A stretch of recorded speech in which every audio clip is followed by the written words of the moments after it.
Le sujet qu'on aborde ce soir, c'est un sujet très brûlant, parce qu'il est éternel.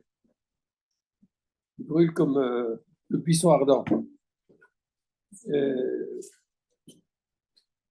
En fait, quand les chrétiens s'interrogent sur le rituel du Shabbat, s'intéressent au rituel du Shabbat, ils touchent évidemment à ce qui est le rite central autour duquel tourne toute la vie juive. La compréhension ou l'incompréhension du Shabbat, finalement, induit la compréhension ou l'incompréhension du judaïsme. Je voudrais partir justement de ce malentendu avant d'essayer de vous restituer ce que peut signifier sur un plan spirituel l'exercice du Shabbat qui est si mal compris par ceux qui ne le connaissent pas. Partons du malentendu. Je vous cite un texte de saint Augustin qui interprète Colossiens 2,16. Pourquoi ai-je dit que Jésus abolissait le Shabbat? Parce qu'il était la lumière qui venait écarter les ombres. Vous m'entendez? Derrière, c'est juste. Ok, je parle plus. Merci. Le Shabbat, en effet, avait été établi par le Seigneur, notre Dieu, et par le Christ même, uni au Père pour la promulgation de cette loi. Mais il avait été établi comme l'ombre de ce qui devait arriver. Ce qui est dit ici du Shabbat est dit pour l'ensemble de la loi, puisque une des grandes différences qui va s'établir dans les premiers siècles, c'est que les premiers chrétiens vont se détacher de la loi juive, ne vont retenir que l'héritage biblique, que la dimension de la promesse, qu'un certain nombre de codes à caractère spirituel, mais vont considérer que les lois sont des lois ethniques ou des lois caduques qui appartiennent à l'âge pré-chrétien. C'est très caractéristique du discours de saint Augustin, qui parle du Shabbat comme une ombre et qui dit clairement que Jésus a aboli le Shabbat. Avant le concile, on peut lire encore ce que disait le cardinal Jean d'Agnelou. Le Shabbat et le temple sont révolus parce que le Christ, Shabbat et temple, parce que le Christ, Shabbat et temple du Nouveau Testament est là. Et il en conclut, écoutez bien, les termes sont très forts, la substitution, c'est lui qui utilise ce terme, du 8e jour, le dimanche, au 7e, apparaît comme l'expression symbolique et concrète à la fois de la substitution du christianisme au judaïsme. Bon, on est avant le concile, mais ça, pas tellement longtemps avant, hein, quelques années avant, et je vais dire de quand ça date, tu vois si j'ai la date. Non. Enfin, genre dans les loups, c'est quelques années avant. Oui. Mais enfin, ça montre tout le chemin qui a été parcouru, puisque aujourd'hui, on est les représentants officiels de l'Église n'utiliseraient pas ce type de langage pour parler du judaïsme. Donc, on doit se féliciter du chemin parcouru. Mais ça ne signifie pas pour autant que les choses soient vraiment bien comprises. Alors, évidemment, une des raisons pour lesquelles on peut être amené à penser que Jésus a aboli le Shabbat, c'est que, vous le savez, à plusieurs reprises, dans les évangiles, il y a des épisodes où Jésus, entre guillemets, transgresse le Shabbat. Alors, je ne vais pas faire une étude complète de cette question parce que c'est une question qui mérite d'être étudiée à fond. J'ai moi-même écrit un article sur la rupture du Shabbat par Jésus, où j'essaie d'analyser toutes les occurrences, mais je vous donne la conclusion. Ça vous évitera de devoir lire tout un article. La conclusion, c'est que Jésus rompt le Shabbat, mais ne rompt pas avec le Shabbat. En fait, il instaure une clause de dérogation. Et ce n'est pas, quand on examine les sources qui existent, qui sont à notre disposition, déjà à l'époque du Second Temple, dans les textes apocryphes comme le livre des Maccabées ou le livre des Jubilés, ou dans la littérature talmudique, qui est plus tardive, un petit peu plus tardive, mais qui reprend des sources plus anciennes, on voit que dans cette littérature, il y a le Shabbat est pensé comme pouvant être dérogé en certaines circonstances. Je vais vous donner un bref exemple, mais qui est très significatif. Voilà ce qu'on peut lire dans le traité Yoma du Talmud, mais c'est répercuté dans plusieurs textes, que on peut sauver une vie, pour sauver une vie, profaner le Shabbat, et les arguments, écoutez bien, l'un d'entre eux, il y a différents maîtres qui s'expriment, afin de pouvoir observer ultérieurement de nombreux autres Shabbats. On sacrifie un Shabbat, on sauve la personne et elle pourra en observer d'autres. Un autre argument, c'est car le Shabbat a été confié à l'homme et non l'homme au Shabbat. Ça vous dit quelque chose? Et une autre expression, en principe, que l'on vive par les préceptes de la Torah et non que l'on périsse par eux. Je cite maintenant un extrait des évangiles, mais qui est repris à la fois chez Luc, chez Marc, chez Matthieu. C'est Jésus qui parle. Je vous demanderai s'il est permis le jour du Shabbat de faire du bien ou de faire du mal, de sauver la vie ou de la perdre. Il y a à la fois la sauvegarde de la vie et à la fois l'idée de faire du bien ou de faire du mal, c'est-à-dire le principe qui est évoqué tout à l'heure, est-ce que le Shabbat est fait pour l'homme ou l'homme pour le Shabbat? En réalité, les types d'arguments que donne Jésus connaissent des parallèles dans la littérature talmudique. Il n'y a pas, sur le fond, de désaccord sur l'idée qu'il puisse y avoir une dérogation. Ce n'était pas évident d'ailleurs, parce que quand on lit la Torah, quand on lit le texte biblique, il n'est pas question de dérogation. Il n'est pas dit dans les versets que s'il y a danger de mort, on devra profaner le Shabbat. C'est l'interprétation orale, c'est l'interprétation notamment pharisienne du texte. Et oui, Jésus, sur ce plan-là, est un petit peu pharisien, parce que d'autres groupes sectaires étaient opposés à l'idée que l'on profane le Shabbat, même pour sauver la vie. C'est un grand principe de sacralité. On trouve ça dans le livre des Jubilés. Cela a peut-être été la position des Sadducéens. Donc, Jésus prend position. Où est le désaccord? Il y en a un, et les évangiles en font part. Je ne vais pas les détailler, mais grosso modo, on peut dire que Jésus vient en aide à des malades qui sont des malades chroniques, le paralysé, le paralytique par exemple, alors que la loi rabbinique ne donne autorisation de déroger au Shabbat que pour des malades en situation critique. Ce n'est pas la même chose. Je vous lis encore un extrait que l'on peut lire dans Luc, au moment où Jésus a fait un miracle pour sauver une personne, je ne sais pas si c'est l'aveugle ou quelqu'un d'autre.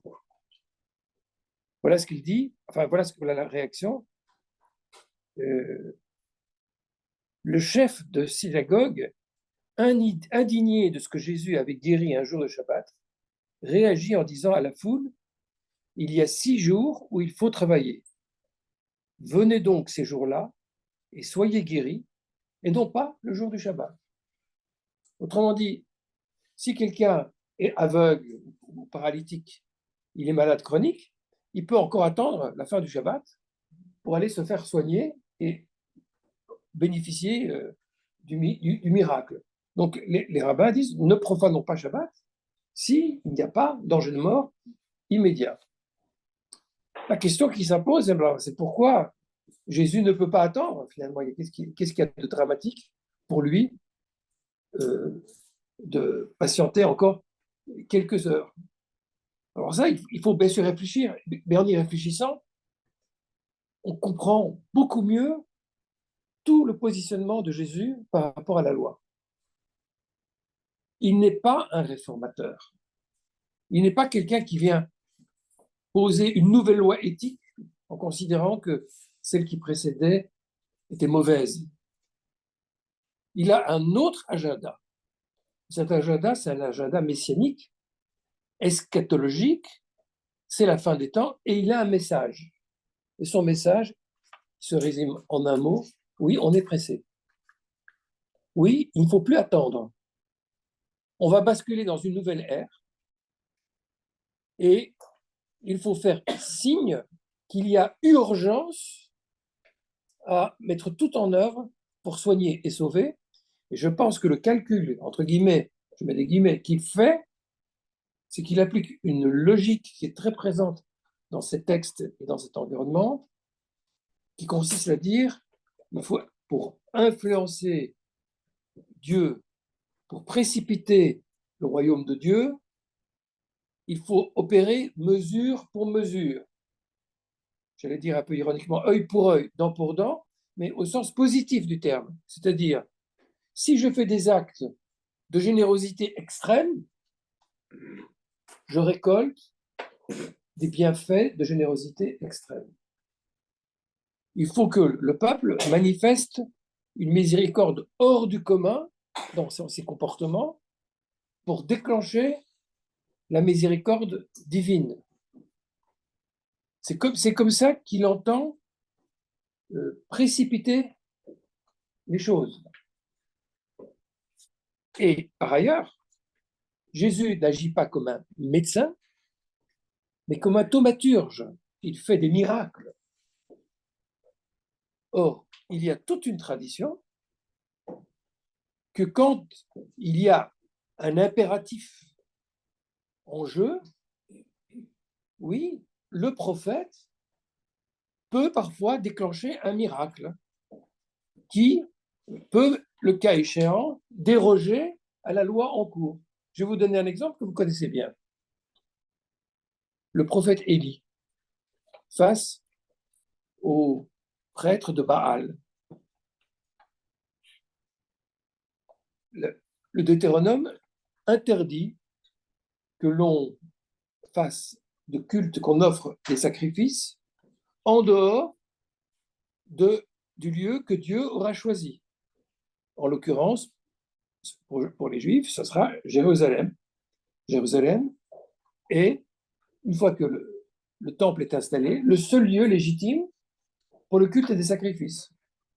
Mais Élie, sur le mont Carmel, dresse 2 autels et dit au dieu de Baal, si vous avez vraiment un Dieu qui est efficace, qui vous écoute, eh bien, il enflammera vos sacrifices, et sinon, il enflammera les miens. Ben, si on s'en tient à la loi du Deutéronome, le prophète Élie, on aurait pu lui dire, monsieur le prophète, faites votre exercice à Jérusalem et pas sur le mont Carmel, puisque ce n'est pas conforme à la loi. Mais pour les besoins de la cause, de la confrontation, les autres prophètes étant là-bas, il le fait. Donc, parfois, oui, les miracles sont hors la loi. Ce n'est pas anormal, on est dans le miracle, entre guillemets, dans quelque chose qui sort de l'ordinaire. Et à la limite, que Jésus, quelqu'un opère un miracle, le Shabbat, bon, ben, c'est un miracle. Le débat que les rabbins ont, tels qu'ils sont présentés dans les évangiles avec Jésus, c'est sur la légitimité d'opérer des miracles quand ce n'est pas nécessaire. Alors qu'il y a une loi qui dit clairement qu'on peut faire des choses sans être amené à cette profanation. Et Jésus, selon sa propre logique, pense que son message, c'est l'urgence. et il veut bousculer les conventions. Mais il n'y a aucune raison d'imaginer un seul instant que Jésus ait aboli le Shabbat. C'est impensable.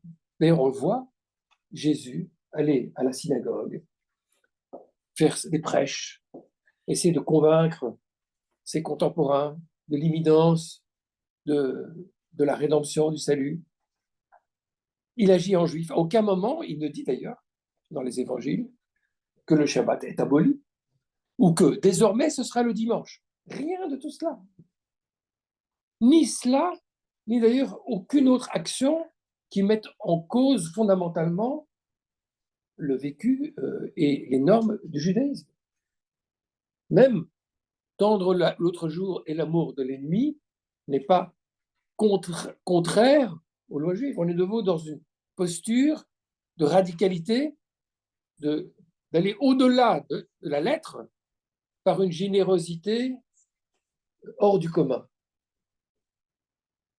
Il ne dit pas que la loi du talion, en tant que telle, c'est-à-dire le principe d'équivalence en justice, que c'est un mauvais principe.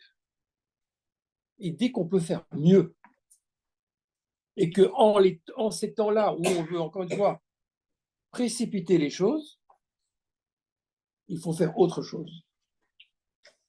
Donc, en tant que lecteur rabbinique des évangiles, pardon, je vais être presque cynique, mais pour l'humour, hein, ne me prenez pas mal, mais j'ai presque envie de dire que les chrétiens qui ont lu les évangiles avaient les yeux bandés, qui ne savaient pas ce qu'ils lisent, qui ne comprenaient pas leurs écritures, pour une raison simple, c'est que les chrétiens, comme d'ailleurs saint Augustin, 4e siècle, 5e siècle, est très loin de la civilisation juive. Il n'en comprend pas les ressorts, il ne connaît pas ses règles de dérogation, il ne connaît pas ses discussions, il n'a pas ces connaissances. Jésus apparaît comme un révolutionnaire qui est là pour réformer la loi, mais il n'a jamais réformé la loi. Et soit dit en passant, on se demande sur quel fondement le dimanche peut se substituer au samedi si Jésus lui-même ne l'a jamais énoncé. On peut se demander aussi pourquoi l'Église, en réalité, a continué pendant des siècles, et c'est même saint Augustin lui-même qui l'écrit et qui le dit dans La Cité de Dieu, qu'on pourra appliquer des châtiments corporels à ceux qui commettent des fautes et user de vengeance si nécessaire. On voit bien que même saint Augustin ne pense pas le christianisme comme une espèce de réforme éthique radicale par rapport à ce qui se faisait dans l'Ancien. Il a d'autres considérations, un nouvel agenda qui est celui de la grâce. Mais ici, clairement, réside le malentendu. Il n'y a pas eu de volonté de la part de Jésus de réformer la loi. Et même l'Église est ambiguë par la suite sur le statut qu'il faut donner à la loi de l'Église au regard de celle du texte ancien. Bon, on pourrait épiloguer, et d'ailleurs, tout à l'heure, vous aurez la possibilité d'intervenir s'il y a des choses qui vous préoccupent, on en reparle. Mais ce qui est clair, parce qu'on parlait de Vatican II, du Concile, c'est qu'aujourd'hui, les chrétiens, savants, ceux qui sont dans les universités, qui reprennent les textes, qui les mettent en perspective, ne lisent plus du tout les évangiles comme ces théologiens il y a 1000 ans ou 2000 ans. On comprend beaucoup mieux comment Jésus s'insère dans le débat de son temps avec une position singulière qui est spécifique, mais sa judéité est tout à fait évidente pour les lecteurs d'aujourd'hui. Ça ne veut pas dire que son message ne va pas au-delà des frontières de la Judée, mais il n'était pas construit et braqué de manière antagoniste à l'endroit de la tradition juive, de ses lois, au contraire. Voilà, on peut encore dire plus, mais je voulais mettre ça au clair. Ceci étant, la tradition juive elle-même a très tôt considéré, on le voit dans les textes anciens et sur la base de versets bibliques, que le Shabbat est une affaire juive. Le Shabbat n'est pas prescrit comme une norme éthique destinée à l'ensemble de l'humanité.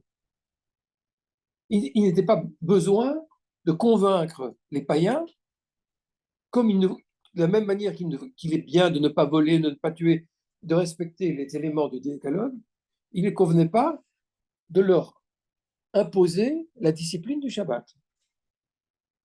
Le Shabbat est présenté dans la Torah comme le signe d'alliance entre Dieu et Israël. C'est une caractéristique propre à celui qui s'engage, entre guillemets, là aussi, c'est des traits d'humour, je mets beaucoup de guillemets pour ne pas vous inquiéter, c'est destiné à ceux qui entrent dans les ordres. Vous êtes dans l'alliance d'Israël, très bien, eh bien, vous allez devoir faire une retraite spirituelle toutes les semaines. Ce n'est pas exactement le même rythme que chez vous, où on fait de temps en temps une retraite pour se ressourcer, mais le Shabbat, en réalité, est une retraite hebdomadaire. Et on va essayer d'en cibler les termes. C'est ça qui est beaucoup plus difficile à comprendre. Mais voilà, ce que j'essaie de vous dire, c'est que oui, c'est un rite ascétique. C'est une ascèse. Exactement comme ceux qui rentrent dans les ordres et qui se détachent de la réalité matérielle et profane, du monde ordinaire, pour créer une sphère particulière de spiritualité. Tel est l'objectif du Shabbat. Et je le répète, n'est concerné que celui qui fait partie de ce peuple ou désire entrer dans ce peuple, ce qui est toujours possible par mariage, conversion, comme cela a été pensé dans l'Antiquité.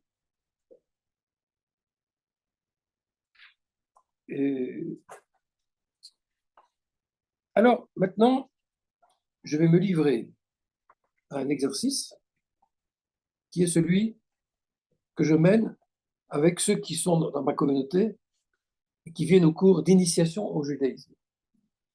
Et j'essaie de leur expliquer à quoi ça rime.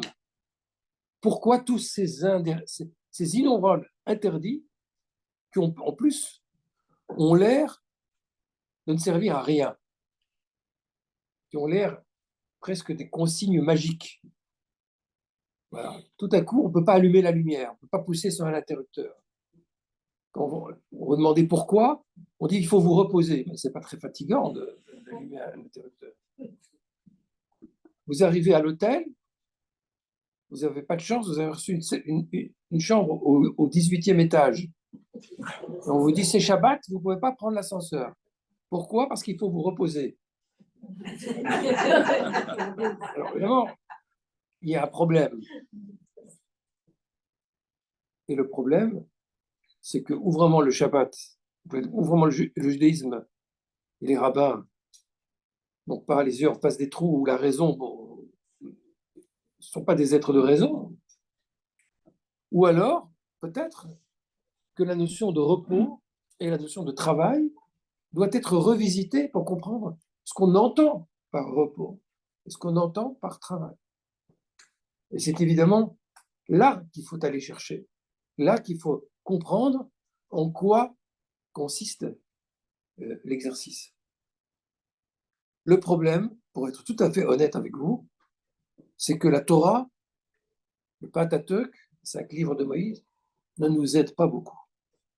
Ne nous aide pas beaucoup parce que, bizarrement, le texte de la Torah, notamment tel qu'il apparaît dans le Décalogue, dans les 10 commandements, dit « Souviens-toi du jour de Shabbat,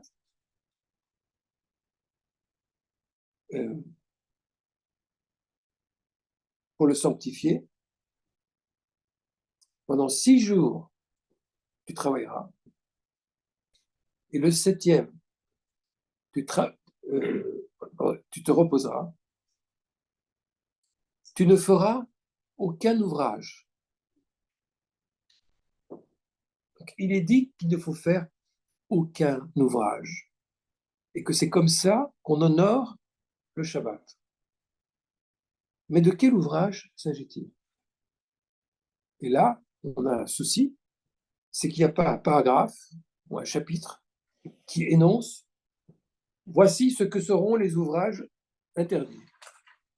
Pourtant, ça revient à de nombreuses reprises, cette idée de l'interdit de l'ouvrage. Alors on peut dire, c'est quoi l'ouvrage? Je ne sais pas, c'est construire une maison, peut-être. C'est pas, on essaie de se demander ce qu'est un ouvrage. Et on voit bien que ce n'est pas une déclaration générale, il y a bien des occurrences qui apparaissent dans la Torah, ici et là, mais de manière incidente. Par exemple, en Exode 16, il est dit, à propos de l'épisode de la manne, j'espère qu'on aura le temps, un moment, d'y revenir, parce que c'est l'épisode clé, c'est l'épisode révélateur qui explique toute la spiritualité du Shabbat. Celui qui a bien étudié Exode 16 a compris le secret du Shabbat. Et dans ce chapitre, il est dit que pendant 6 jours, tu pourras aller ramasser la manne, mais le 7e, c'est interdit. Et il est dit à cette occasion qu'il ne faudra pas la cuire. De là, j'apprends incidemment, par l'épisode de la manne, qu'on ne doit pas faire de cuisson pendant le Shabbat. Il y a un extrait moins sympathique en nombre 15, où un personnage non identifié part dans le désert, hors du camp, ramasser du bois. Moi, je ne savais pas qu'on trouvait si facilement du bois dans le désert, mais apparemment, j'ai une vision trop cinématographique du désert où il n'y a que du sable. Il part dans le désert chercher du bois et, grand mal lui a pris, en ramassant du bois, il se fait ramasser et c'est considéré comme une grave profanation. Apparemment, il devait le savoir, parce que quelqu'un qui fait quelque chose dit innocemment, on lui dit « tu t'es trompé d'erreur ». Au début, quand Dieu, on aura peut-être l'occasion de le voir, introduit la discipline du Shabbat à propos de la manne, le peuple ne fait pas exactement ce qu'il faut faire et il est gentiment corrigé. Mais le ramasseur de bois, il n'est pas gentiment corrigé. On défère le problème devant Dieu et il est condamné à mort. Bon, ça paraît énorme, oui, ça paraît énorme, mais la profanation du Shabbat est considérée comme une faute capitale. Ça fait partie du décalogue. C'est un acte éminemment sacré que de ne pas transgresser, de respecter ces codes. C'est comme une sorte de, oui, c'est une très forte profanation que de ne pas respecter la règle. Alors, cette question de la condamnation à mort, c'est un sujet en soi. Je ne veux pas abonder maintenant ce soir sur la question. Finalement, dans le droit juif, bien sûr, plus personne veut les condamner à mort pour la profanation du Shabbat. C'est un sujet très intéressant de voir comment les Juifs, à travers les âges, se sont positionnés par rapport à la question de de la peine capitale et quels sont les développements modernes sur la question. Mais c'est un autre sujet. Aujourd'hui, vous pouvez respirer, personne ne va être lapidé pour profanation du Shabbat. Mais ce qui nous intéresse ici, pour la question, c'est que j'apprends par l'épisode, incidemment, qu'il ne faut pas sortir du camp pour aller ramasser du bois. Pourtant, a priori, je n'aurais pas imaginé que ça soit appelé ouvrage. Je ne vais pas encore donner l'un ou l'autre exemple. À un moment, il est question de labourer. Alors là, ça paraît plus évident. Mais il est également question de ne pas allumer de feu. Vous n'allumerez pas de feu dans toutes vos maisons, est-il précisé dans le livre de l'Exode 35. Lotevarouesh. Et ça, c'est très intéressant, l'histoire du feu, parce que très probablement, cet interdit du feu est une sorte d'interdit archétypal qui représente un peu symboliquement l'ensemble des travaux. Et en tout cas, je voudrais, pour vous faire entendre en quoi consiste l'exercice, faire appel à une source qui n'est pas juive, qui n'est pas biblique, mais qui aide vraiment, par comparaison, à comprendre ce qui est en jeu dans l'interdit du feu, le Shabbat. Dans un épisode de la Théogonie, là on est en Grèce, la plus haute antiquité, Hésiode évoque le bras de fer qui oppose le héros Prométhée, qui est lui-même descendant d'un dieu qui a été relégué dans les enfers, le Titan, les Titans, vous savez qu'il y a une grande guerre des dieux, les dieux de l'Olympe contre les Titans. Et Prométhée est en duel, lui descendant des Titans, contre Zeus, le dieu suprême du panthéon grec.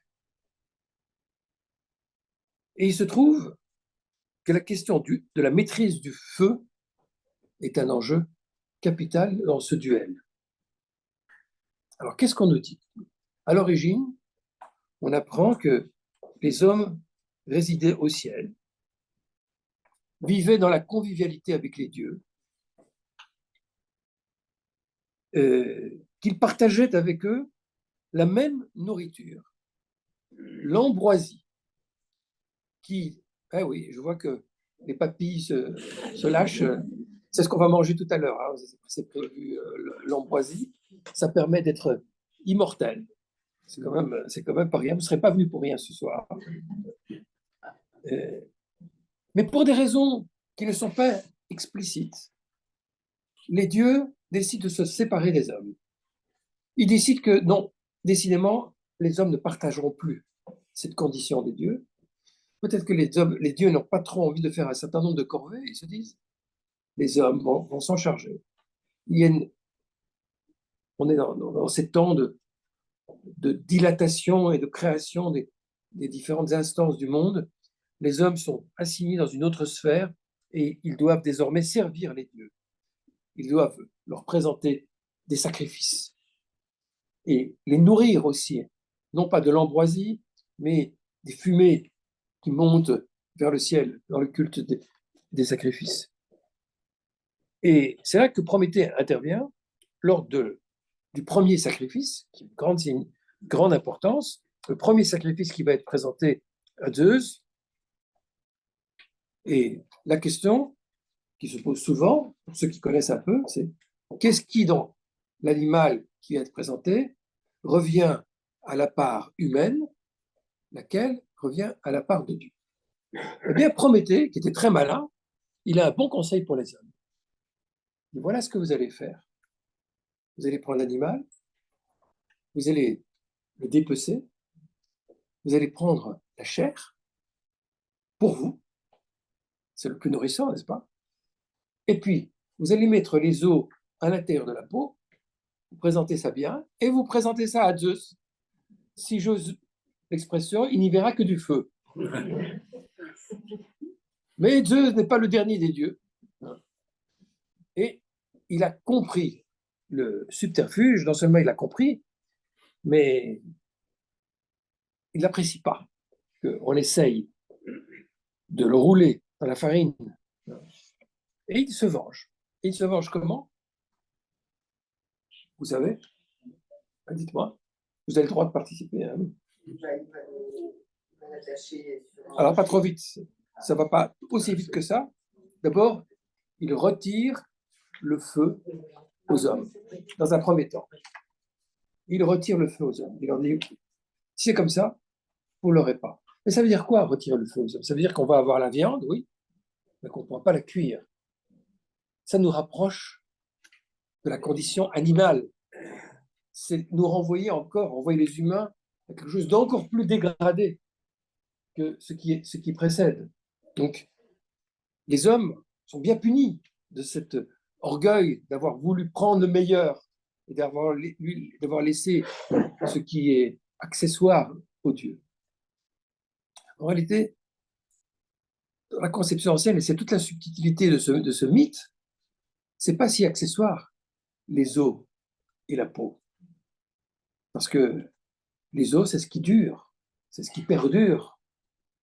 Et on considère dans l'Antiquité que les os ont une très grande valeur. C'est quand on est décédé, c'est ce qui reste ce sont nos restes, nos ossements. En réalité, la chair se perd beaucoup plus facilement, mais les hommes regardent les bienfaits immédiats, alors que les dieux regardent l'éternité. Mais Zeus n'a quand même pas apprécié qu'on essaye de le rouler.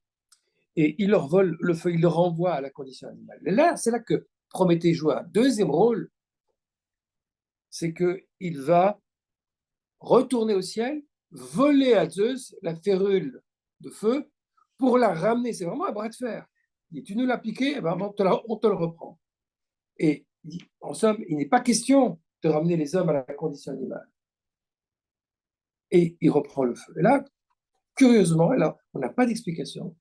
Parce qu'on aurait pu dire, bon, ben, le rapport de force continue, maintenant Zeus reprend de nouveau le feu. Non, il dit, non, ça a été repris, c'est repris.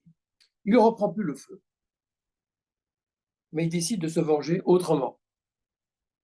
Et la punition est pire. Elle est plus grave encore que celle de la condition animale. D'abord, là, vous avez raison, madame. Prométhée lui-même, il est condamné à être placé au sommet d'une montagne. Et un vautour vient quotidiennement lui dévorer le foie. Apparemment, les anciens savaient que le foie est un organe qui repousse. Et donc, c'est une espèce de torture perpétuelle. C'est comme s'il était lui-même le sacrifice offert de manière perpétuelle, une chair infiniment dévorée. Voilà. Il a voulu prendre la meilleure partie, la meilleure partie de son corps est dévorée, et par un animal. Donc, il en a pris pour son grade, le pauvre Prométhée. Là aussi, comme pour la lapidation, je voudrais vous rassurer, il sera un jour libéré, Prométhée, donc vous pouvez passer une bonne nuit et ne pas penser au pauvre Prométhée. Mais les humains ont une autre punition. Alors là, elle est pire, elle est plus singulière, c'est un piège mortel. Ça s'appelle la belle calamité. C'est le plus dangereux, le plus délétère qui existe. Qu'est-ce qui est le plus dangereux pour les êtres humains? Hein? L'homme. Non, l'homme n'est pas le plus dangereux pour l'homme. Il y a plus dangereux que l'homme encore. Quelque chose qui se rapproche de l'homme, qui n'est pas tout à fait homme, mais qui y ressemble. Oui, vous pouvez sourire, vous avez peut-être compris. C'est la femme. Oui, c'est ça, oui. Il envoie Pandore, la fameuse boîte de Pandore. En fait, une jarre.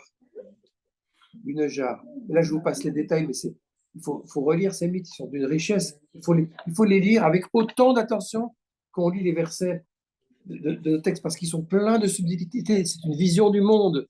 Ils sont beaucoup plus profonds que quand on s'arrête à l'aspect anecdotique, on ne comprend rien du tout au mythe.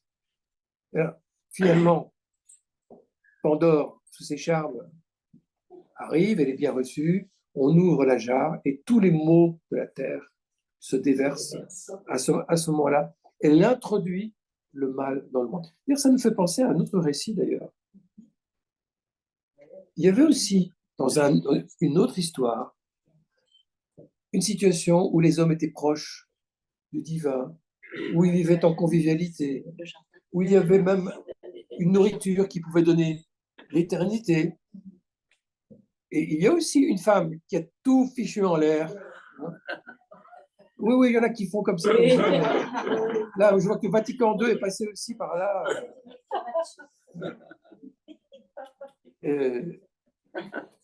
Oui, sauf que il y a quand même une grande différence intéressante, c'est que Ève n'est pas donnée pour aller maudire l'homme et pour le piéger. Ève n'est pas aussi maléfique que dans le mythe de la Grèce.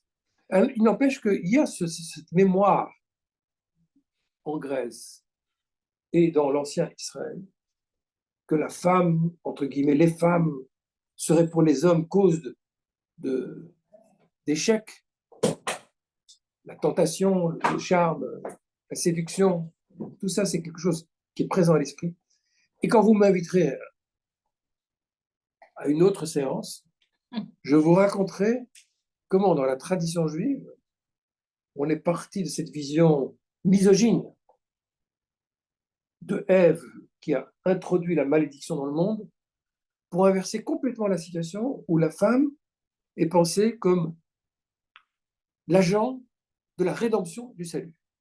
Il y a ce renversement dans les sources juives et on le voit déjà un petit peu dans le livre de l'Exode. Rappelez-vous le début du livre de l'Exode. Ce sont des femmes qui agissent et qui permettent les conditions de la rédemption. Pensez par exemple aux sages-femmes qui refusent d'obéir aux ordres iniques de Pharaon et qui refusent de mettre à mort les enfants qui naissent. Ou la fille de Pharaon qui refuse d'obéir à l'ordre de son père et qui sauve l'enfant Moïse. Donc, on a finalement un renversement très intéressant de la situation qui fait qu'on n'est pas dans le modèle d'une malédiction qui pèse inéluctablement et une vision que négative de la femme. Donc, tout ça, c'est un sujet en lui-même passionnant. Mais moi, qu'est-ce que je veux vous raconter dans toute cette affaire? C'est que on voit qu'il y a un enjeu du feu dans ce mythe ancien. Parce que dans ce bras de fer, qu'est-ce qui est en jeu? C'est la capacité humaine à détenir une puissance, qui est la puissance du feu. Les paléontologues s'accordent à dire que c'est le coup d'envoi de la civilisation. À partir du moment où les premiers hommes ont maîtrisé le feu, ils ont pu cuire leur nourriture, se différencier des animaux, conserver plus longtemps de la nourriture. Ils ont pu finalement faire travailler les métaux, ils ont pu construire et édifier. Toute la civilisation part de la maîtrise du feu. Il y a quelque chose d'énorme autour de cette maîtrise. Et on voit bien que Zeus ne lâche pas facilement les choses. Le feu, c'est quoi? Dès l'instant où l'être humain détient des moyens de puissance, il se perçoit comme la source de son bien-être, de celui qui parvient à s'auto-alimenter et se construire. Ça le fait oublier le moment de l'origine et de la dépendance. Ça le place dans un état d'esprit d'autonomie et peut-être même d'ivresse de puissance. Il est frappant que dans le rituel juif, le plus caractéristique jusqu'à aujourd'hui, que le Shabbat commence par le fait que, tiens, une femme, la femme du foyer, a pour mission d'allumer les bougies du Shabbat. Et elle le fait avant que la nuit ne tombe. Puisque dans le conte traditionnel juif, une journée commence dès la tombée de la nuit et termine jusqu'à ce que la nuit retombe. C'est le temps traditionnel rabbinique. Donc le vendredi soir, avant l'entrée, avant la tombée de la nuit, en fait, juste avant le coucher du soleil, parce qu'à partir du coucher du soleil, on est déjà dans un entre-deux, pour ne pas commettre d'impair. Le Shabbat commence avant le coucher du soleil. Elle allume 2 bougies, et à partir du moment où ces bougies sont allumées, pour elle, et ensuite pour la famille, le Shabbat commence. À partir de ce moment-là, tout ce qui va être défini comme ouvrage par la tradition juive va être interdit. Tout ce qui est activité profane, selon des définitions bien précises, va être interdit. Comme si, en ayant allumé ces lumières, qui pourtant vont rester allumées pendant le Shabbat, elle remettait symboliquement le pouvoir d'emprise sur les choses. Et pendant tout le temps du Shabbat, tout un ensemble d'activités liées à la civilisation, à la culture, au pouvoir de l'homme, tout cela est prohibé. Et à la tombée de la nuit suivante, que fait-on? Le geste rituel consiste à allumer une nouvelle bougie, qui est la bougie de la Havdalah, de la différenciation, et qui consiste en une reprise de la lumière, reprise du feu, reprise du pouvoir du feu. On voit très nettement qu'autour du feu est marquée la suspension du pouvoir. Comme si le rituel du Shabbat consistait à ce que pendant 6 jours, Dieu a donné aux humains, on ne lui a rien volé, le pouvoir du feu. Il a dit, vous accomplirez des ouvrages, vous ferez tout ce que vous avez à faire dans le monde. Mais au 7e jour, ce pouvoir lui est restitué pour signifier qu'il lui appartient, qu'il nous l'a en réalité prêté, que ce pouvoir est donné sous condition de bâtir le monde, de le construire pas de manière indistincte, et pas notamment pour détruire sans justification. Le fait que ce pouvoir ne nous appartient pas totalement est signe qu'il est assigné à des buts bien précis. C'est comme un vassal qui se rend auprès du suzerain et qui reconnaît par là les signes de son autorité. On se représente devant le Seigneur. On lui rend les armes pendant 24 heures. Et il nous les restitue à la fin du Shabbat. Le Shabbat est une renonciation au pouvoir d'emprise. Le Shabbat n'est pas la question de savoir si tel ouvrage a été accompli ou pas, mais si moi, qui l'observe, ai la puissance de le faire ou pas la puissance de le faire. Ce n'est pas le résultat concret. Par exemple, Shabbat, j'ai le droit que la lumière soit allumée. J'ai le droit qu'elle soit éteinte. Mais pendant Shabbat, je ne peux plus, moi, ou l'allumer ou l'éteindre. Je suis dépouillé de mon pouvoir d'emprise, et pas simplement les grands ouvrages, la grande cuisine ou le labour, mais toutes sortes d'actes par lesquels je transforme les choses. J'exerce les moyens de transformer mon environnement pour mon bien-être. Je ne peux plus le Shabbat que jouir des choses en état et vivre dans une sorte de cure de retraite où je n'ai plus pouvoir, mainmise, emprise sur les choses. Ce n'est pas une question de confort, a priori, c'est une question de pouvoir. Le repos, ce n'est pas par rapport à une fatigue, le repos, c'est une déprise. Dans l'histoire, le récit de la création, le premier à faire Shabbat, c'est Dieu. C'est d'ailleurs le terme qui est utilisé. Dieu a créé le monde. Uvayom Hashemei, et au septième jour, écoutez bien l'hébreu, Shabbat Vainafash. Et au septième jour, il a fait Shabbat, littéralement, et il a soufflé.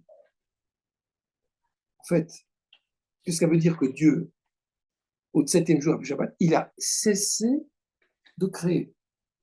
Il a cessé d'avoir une emprise sur les choses parce qu'il était en train de les façonner, de les constituer.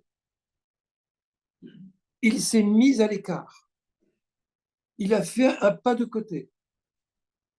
Il est rentré dans sa retraite. Et parce qu'il est rentré dans sa retraite, il a créé un vide et a permis aux humains d'entrer en scène et eux d'exercer à leur tour un pouvoir. Si Dieu n'avait pas fait cette retraite, nous serions constamment sous l'emprise de Dieu. Nous n'aurions aucune autonomie. Nous n'aurions aucun libre arbitre. Un monde dans lequel, qui est le monde des 6 jours, dans lequel Dieu ne cesse de transformer les choses, c'est un monde où il n'y a pas de loi, si ce n'est celle de la volonté divine qui sans cesse s'applique à nous. Nous devenons des êtres libres à partir du moment où les lois, ou plutôt où il y a des lois, où le monde, entre guillemets, est en repos au sens où il n'est plus en train de se transfigurer, mais il a une stabilité telle que nous pouvons avoir nos repères et prendre, nous, des décisions par rapport à ce qui se fait ou ce qui ne se fait pas. Il fallait que Dieu se mette à distance et qu'il entre en retraite pour que nous puissions prendre toute notre place et toute notre liberté, prendre nos décisions. Dans le livre de la Genèse, il n'est question que du Shabbat de Dieu. C'est Dieu qui fait Shabbat. Et dans le livre de l'Exode, comme il y a une espèce de retour, c'est Dieu maintenant qui demande aux hommes de faire Shabbat. Je vous ai fait de la place pour que vous entriez dans le monde. L'exercice spirituel, c'est qu'un jour par semaine, vous entriez en retraite et vous faites de la place au divin. Parce que c'est justement dans cette absence de pouvoir qu'on est prédisposé à recevoir, à accueillir. On n'est plus occupé à son emprise, on est occupé à s'imprégner. En fait, on libère une sphère, on crée une sphère d'activité par le fait qu'on est désengagé du profane. Mais cette activité qu'on libère, c'est une activité non profane. Qu'est-ce qu'on fait Shabbat? Parce que quand il y a toute une liste de ce qu'on ne peut pas faire, ben on se dit on se tourne les pouces. Mais non, le Shabbat, on va aller à la synagogue, on va prier ensemble, on va recréer le lien communautaire, on va rentrer chez soi, on va inviter des gens autour du repas, il se passe plein de choses, des liens de fraternité qui se constituent, qui se créent. Il y a un échange, il y a un échange pour l'humain, place pour l'humain. Ça, il faut que je m'arrête un instant parce que je crois qu'on ne peut pas aussi bien expliquer le Shabbat à quelqu'un qui n'a pas vécu que depuis l'ère des écrans. Depuis qu'on est entré dans l'ère des écrans, les ordinateurs, les téléphones, les iPads, les téléphones même, on est tout le temps, pardon, mais absent. On est absent. On est absorbé par d'autres choses, par une autre activité. C'est très difficile de nouer des contacts humains aujourd'hui dans un groupe où tout le monde a son téléphone. C'est frappant de voir ce qui se passe quand on prend une rame de métro et qu'on voit que les gens ne se regardent même pas. Ils ne pourraient même pas dire quels sont les visages qu'ils ont rencontrés en étant entrés dans le métro, parce que tout le monde, et je fais aussi, hein, on a des choses à régler, on a d'autres choses à dire, à faire, on est dans son monde. Mais en étant connecté, on est déconnecté d'autres choses. C'est à tel point que depuis quelques années, vous avez constaté ça comme moi, ça va si loin que même dans la rue, il y a des zombies. Il y a des gens qui marchent, qui vont droit devant, mais qui ne regardent même pas qui est devant. Bon, ils ont tellement bien travaillé leur cerveau que dès qu'ils approchent d'une autre personne, ils ont pressenti qu'il y a une présence, et sans même regarder celle qui lui fait face, font un tour à gauche, un tour à droite, pour montrer qu'ils vont éviter l'obstacle. Mais parfois, il faut vraiment faire presque des signes pour ne pas entrer en collision, tant on est effacé par l'écran. Alors, moi, je ne suis pas là pour faire de la propagande anti-écran. Moi, je suis un grand consommateur d'écran. Mais je veux dire qu'il y a quelque chose de formidable qui va contre cette culture de l'écran. Ça s'appelle le Shabbat.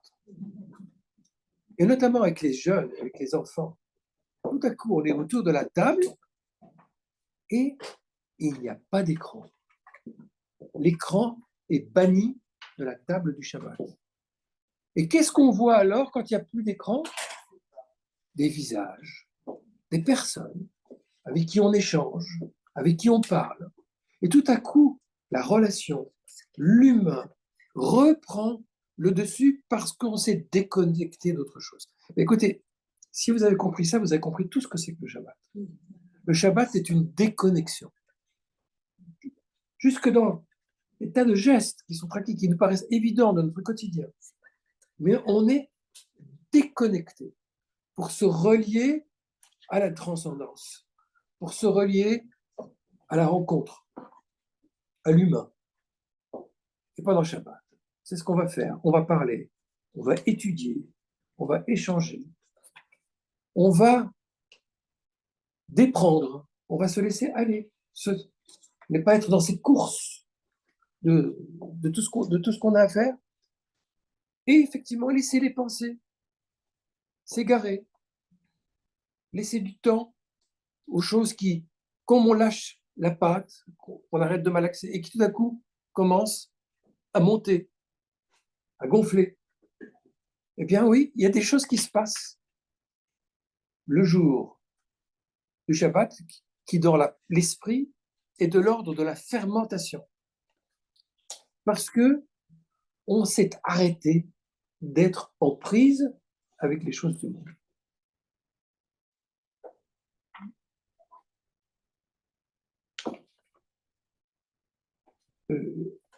Peut-être dans les minutes qui vont suivre, je vais reprendre brièvement un texte de la Bible qui illustre cela. Et puis, on aura l'occasion d'échanger.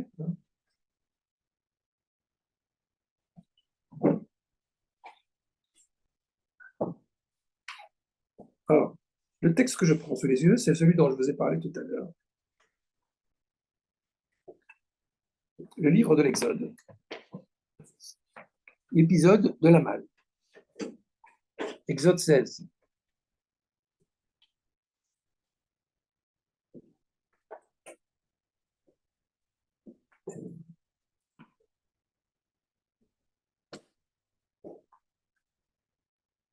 Ce qui est frappant, c'est que cette manne, elle n'arrive pas par hasard. Juste au chapitre précédent, le peuple d'Israël vient de vivre la plus grande expérience de révélation miraculeuse de la Bible, le passage de la mer, à tel point que le verset dit que tout le peuple eut confiance en Dieu et en Moïse, son serviteur. C'est une sorte de paroxysme, le sommet de la confiance. Évidemment, quand on a fait une telle démonstration de force, on ne peut que s'incliner devant la toute-puissance de Dieu. Mais ce qu'on oublie quand on lit les textes bibliques, on oublie qu'il n'y a pas que des miracles dans le désert. Il y a exactement le paroxysme inverse. À peine ont-ils franchi la mer qu'il est raconté que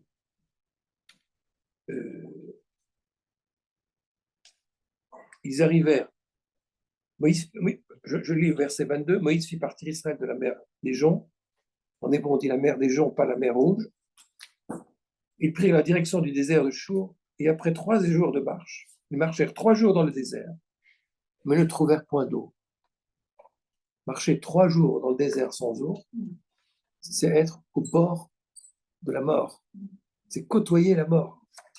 Ça, juste après avoir connu le passage de la mer. On oublie l'incroyable contraste entre le moment même où il y a eu ce passage et cet autre. Pourquoi? Après tout, si Dieu a prouvé toute sa toute-puissance, qu'il a acquis maintenant la confiance de Dieu, tout est joué. On n'a plus besoin de rien d'autre. Mais apparemment, ça ne satisfait pas Dieu. Ça ne satisfait pas Dieu. C'est comme si ça n'intéresse pas Dieu qu'on ait confiance après un aussi beau miracle. Ça l'intéresse, oui, mais ça ne suffit pas. Il y a maintenant la situation inverse, où il va falloir être capable de montrer sa confiance dans la situation extrême d'abandon. Parce que c'est ça dont il est question. Pourquoi est-ce qu'ils doivent avoir confiance dans une situation extrême d'abandon? Justement parce qu'ils ont vécu le passage de la mer.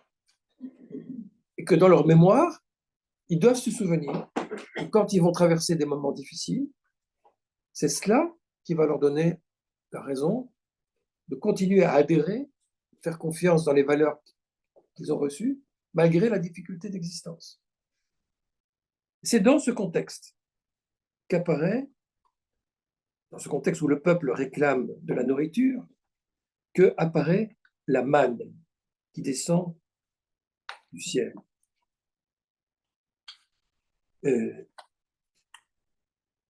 Alors, je passe quelques versets, je vais lire rapidement les choses.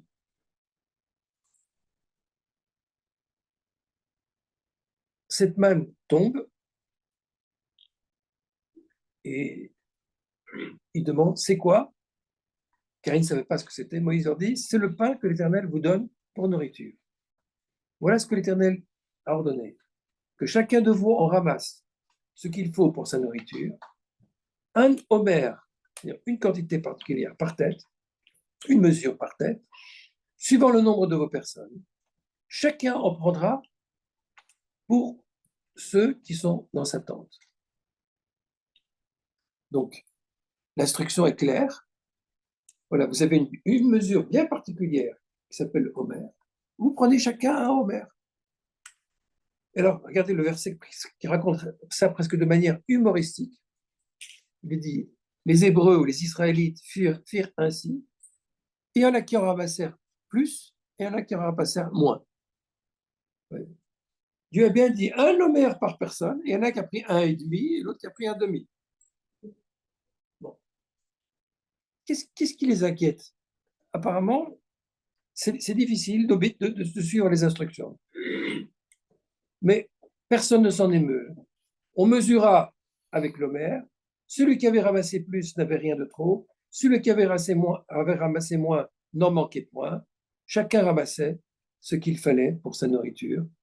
Finalement, les choses rentrent dans l'ordre. Dieu arrange qu'à la balance, ça fait un Homère par personne et tout rentre dans l'ordre. Mais quand même, ça traduit quelque chose. On va essayer de comprendre qu'est-ce qui se passe dans la tête des gens. On leur dit un Homère, ils ne peuvent pas prendre un Homère.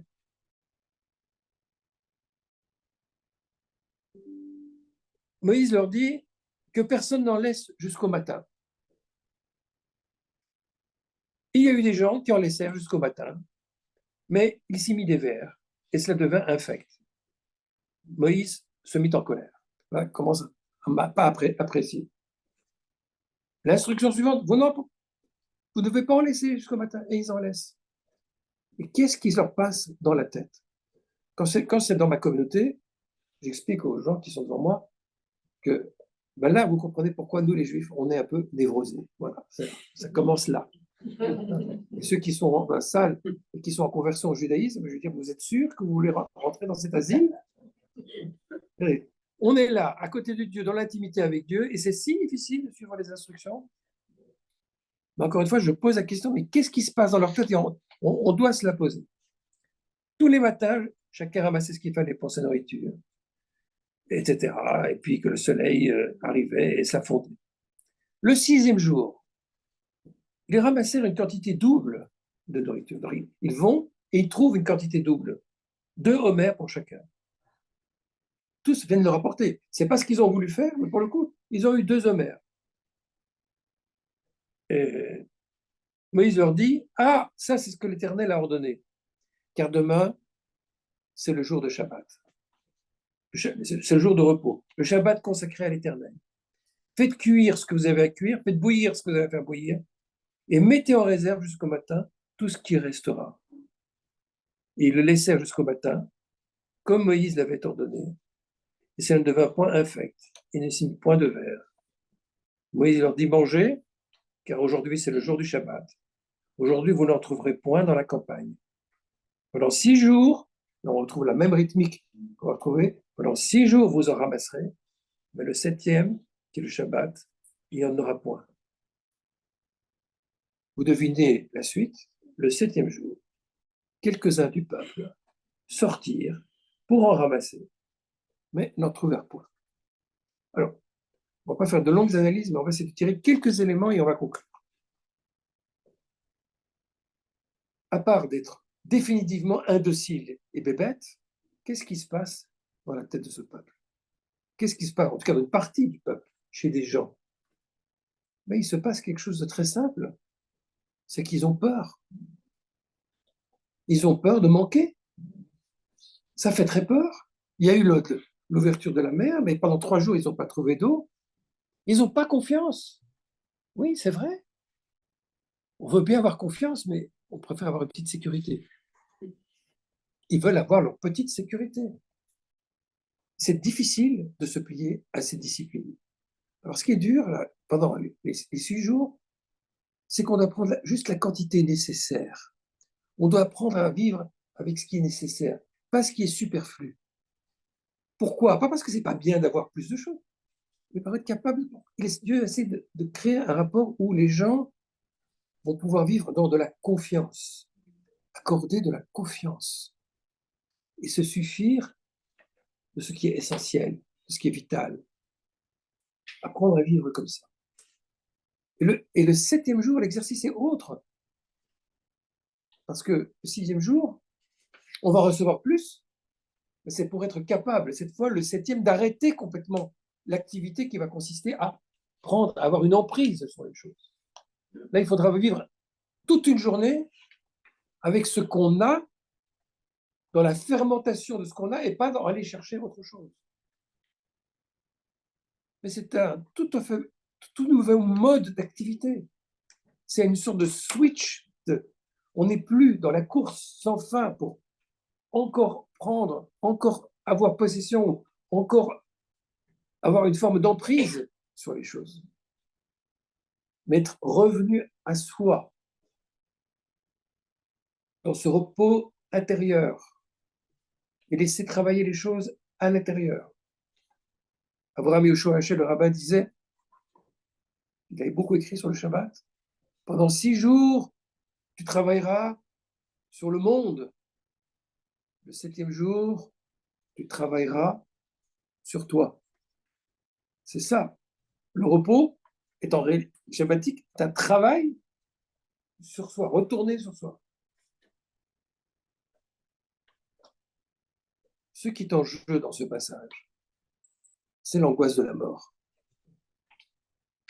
C'est l'idée que si on n'est pas en activité pour prendre, acquérir, avoir, gagner, élargir, on est en danger. Et toute la cure ici, c'est lutter contre cette ivresse.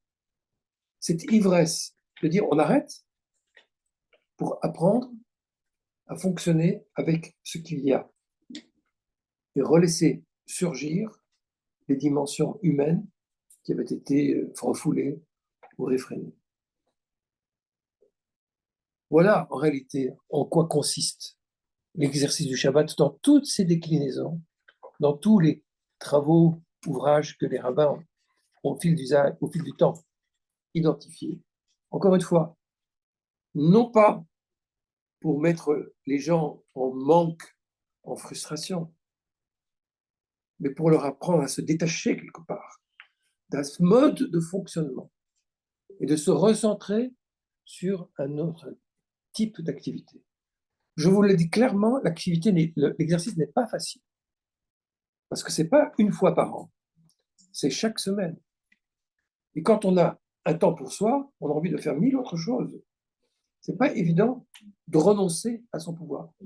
Et ce n'est pas étonnant aujourd'hui que l'écrasante majorité des Juifs, peut-être à peu près 80%, n'observent pas le Shabbat, stricto sensu. Parce que l'exercice est franchement difficile. C'est une ascèse, c'est un vrai travail, un vrai effort. Que font les 80%? On ne peut pas dire qu'ils font rien du Shabbat. C'est pas tout ou rien, c'est pas binaire. Si on veut le faire convenablement, le Shabbat, ça requiert vraiment un gros effort et un gros travail sur soi.